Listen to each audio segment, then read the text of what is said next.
All right, July's over. Let's talk about what I read because I read 18 books in July, plus textbooks in college, but you don't want to hear about those. So I started the month off reading Psycho Shifters by Jasmine Moss, and then I went down the rabbit hole and read the whole series. I fucking love this book. I love like the first two books, cackling my freaking ass off. The third book was good too. The whole series I love. Aaron's arc though is a lot darker. Like the trauma is a little is there's obviously trauma in this, but I felt like those were like was like deep, like soul wrenching. This was like I went through so much trauma and it made me hilarious. If you're a person that has really dark humor, this is probably for you. I've been doing this thing where everything that comes from Fairy Loot I listen to on audio. So I've never read this author before, and they remind me a lot of Anne Rice. Like the writing is beautiful, the story like you span through time and like with all these different characters, and I honestly, and I should have seen it coming, but the end surprised me. That's not what I thought was going to happen.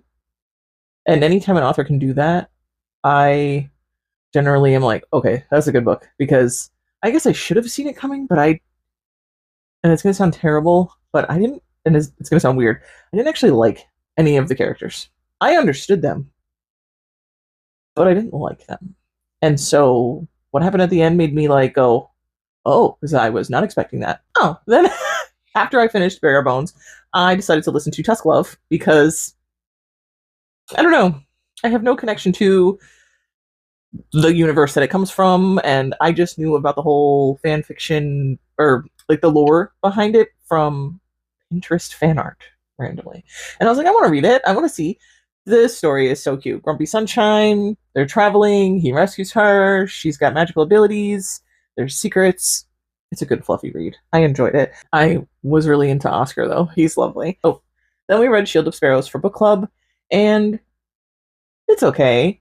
It's not like the most amazing book I've ever read, and it's not the worst. I, though, think I had a little bit of a bias when I went into it because everyone was raving about it, and then I read it and I was like, okay. So I'm gonna read the next one, but I saw a lot of this coming. It wasn't bad. The book club folks really liked it. I believe Nicole really liked it. I was kind of like, I've been putting off reading this because I wanted to wait until it was closer to when the next book comes out.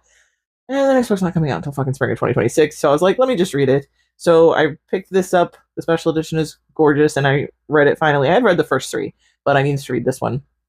And this, to me, felt like a totally different vibe than a totally different vibe.